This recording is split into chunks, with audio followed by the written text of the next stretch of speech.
This episode is sponsored by the Kirtland Partnership Committee, your community partners supporting the powerful missions based at Kirtland Air Force Base. From the 377th Air Base Wing and 58th Special Operations Wing to AFRL, Space Force, NNSA, and Sandia National Labs, Kirtland is a national asset with global impact, and it's all happening right in your backyard. Learn how KPC helps grow missions and support the people behind them at kpcabq.org. From the Albuquerque Journal, this is the leading news. I'm Gino Gutierrez. It's Monday, August 25th. Here's what we're covering on today's episode. Albuquerque Mayor Tim Keller used his State of the City address on Saturday to highlight progress on crime reduction, housing, and homelessness, while outlining plans for a possible third term. Speaking to hundreds gathered at the Botanical Gardens Amphitheater, Keller said violent crime rose less than 1% in 2024, while property and gun and drug crime fell. He credits technology updates, civilian staffing at APD, and the Albuquerque Community Safety Department for the progress, noting that all crime categories are trending down for the first time in a decade. Homelessness, though, remains a major challenge, with more than 4,000 people estimated to be unhoused. Keller touted the Gateway system, which shelters 1,000 people daily, and pledged to expand capacity. He cited a shortage of 20,000 homes and announced Housing Now ABQ, which is a plan to modernize zoning, boost affordable housing, and freeze city fees to ease costs for residents. Other priorities include expanding youth violence intervention programs,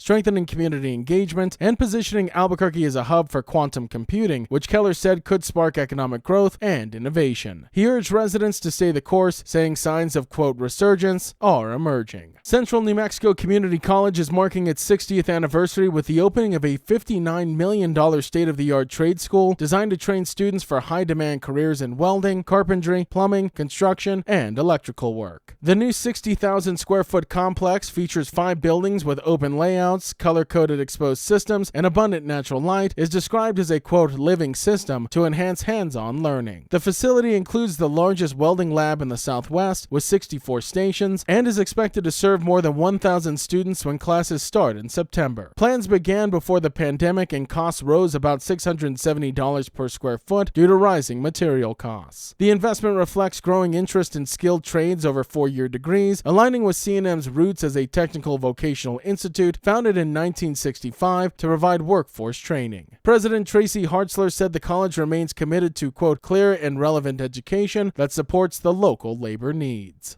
Albuquerque is expanding its automated speed enforcement program by adding 8 more speed cameras to curb speeding and fatal crashes. The city's new vendor, Canadian-based Elevate, is replacing 20 existing cameras and signed a 2-year contract worth $9,000 per camera per month, totaling over $6 million if no more are added. The new cameras will target high crash corridors identified in the city's high fatality and injury network map, which includes Central's deadliest stretch between Louisiana and San Pedro, where 40 pedestrians were killed from 2018 to 2024. Other locations include Carlisle Northeast, Coors Northwest, Tramway Northeast, Eubank Northeast, and Lead Southeast. Since launching in 2022, the program has issued nearly 398,000 citations worth $39.8 million, with about half paid and much of the unpaid balances sent to collections. Proceeds are split with the state, while the city's share funds pedestrian and bicycle safety projects. Officials say speeds have dropped by up to 8.3 miles per hour, and crashes are down 19.6% year over year. The expansion follows the July death of cyclist Kyla Van Landingham, whose mother called for even stronger safety measures. That includes more cameras, lower speed limits, and driver education.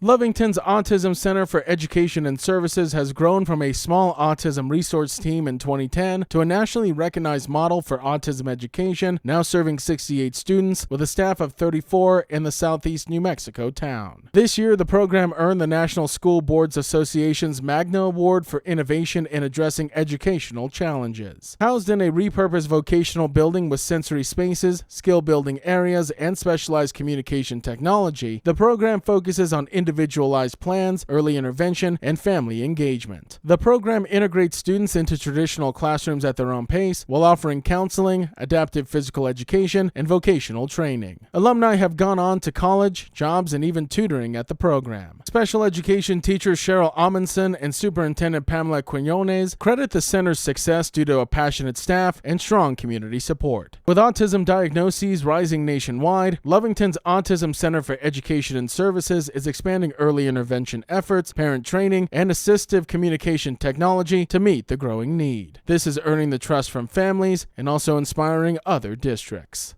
And 4 Grant County Sheriff's deputies have been fired after a viral video showed Deputy Alejandro Gomez smiling at the camera before throwing a baby rabbit into a patrol vehicle, fatally injuring it. The August 2024 incident, which occurred during an overnight shift, sparked outrage online after gaining tens of thousands of views. According to a state police affidavit, Gomez allegedly pointed a taser at another deputy to force him to hand over the rabbit, despite pleas not to harm it. After Gomez threw the vehicle, another deputy shot it to prevent further suffering. Gomez now faces 1 felony charge of extreme cruelty to animals and 4 counts of aggravated assault on a peace officer. Sheriff Raul Villanueva confirmed that all 4 deputies, including the one who tried to stop Gomez, were terminated, but declined on whether to say the firings were tied to the viral video. State Police is continuing to investigate the case. The Leading News is powered by the journalism of the Albuquerque Journal. If you enjoy hearing all of the stories we share with you here daily, please consider becoming a digital subscriber to the Journal by utilizing the discount code in our show notes. Every subscription helps support local journalism and allows us to provide you with the news that matters to you. Now taking a look at Albuquerque's weather forecast. A 50% chance of showers and thunderstorms does exist today after 12 p.m., partly sunny with a high near 91. As for this evening, showers and thunderstorms are likely before 3 a.m., cloudy with a low around 61. To keep up with all the latest news from the Albuquerque Journal, you can visit our website at abqjournal.com. That's the Leading News. I'm Gino Gutierrez. We'll be back tomorrow.